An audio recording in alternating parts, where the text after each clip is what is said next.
Au Rayon X vous présente cette semaine les images d'une réparation de la crosse aortique afin de prévenir la rupture d'un volumineux anévrisme de 6 cm.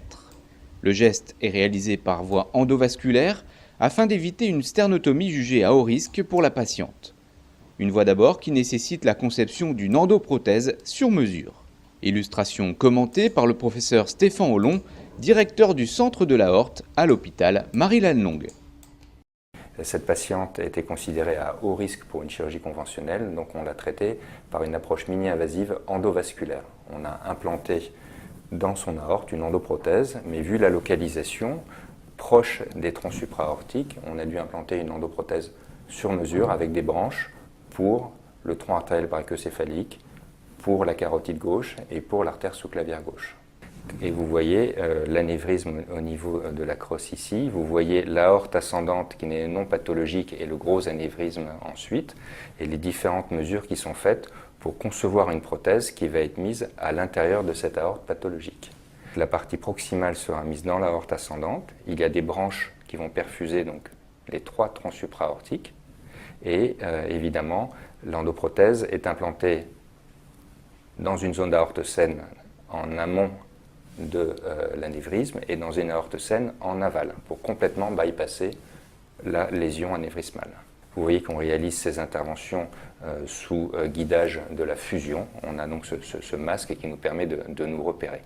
Et là, on voit sur ce guide rigide l'endoprothèse, le lanceur de l'endoprothèse qui est avancé dans la crosse à travers l'anévrisme, puis dans l'aorte ascendante.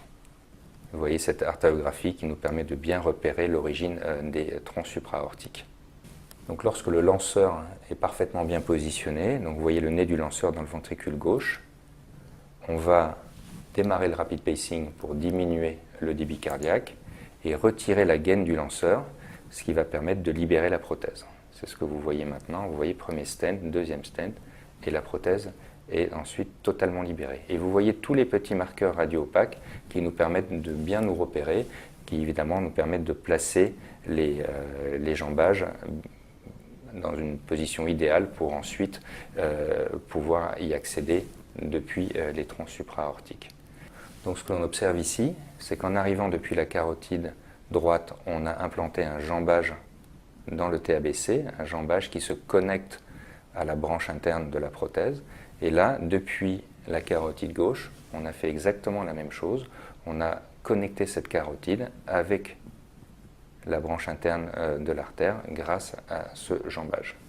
Donc on peut voir là le flux qui passe à travers le jambage. On vérifie donc évidemment pour chaque branche l'étanchéité du système et la bonne perfusion de l'artère qui se situe au-dessus de la branche.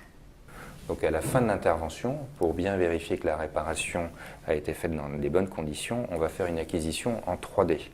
Et vous voyez ici la machine qui tourne autour du patient, ce qui va nous permettre instantanément de pouvoir faire des reconstructions de type scanner et vérifier que les jambages ne sont pas pliés, que la prothèse est bien en place, comme vous pouvez le voir, la branche pour la sous-clavière, pour la carotide et pour le TABC. Donc là, nous avons maintenant le scanner post-opératoire qui est fait là, quelques jours après l'intervention. Vous voyez donc l'endoprothèse dans la crosse de l'aorte.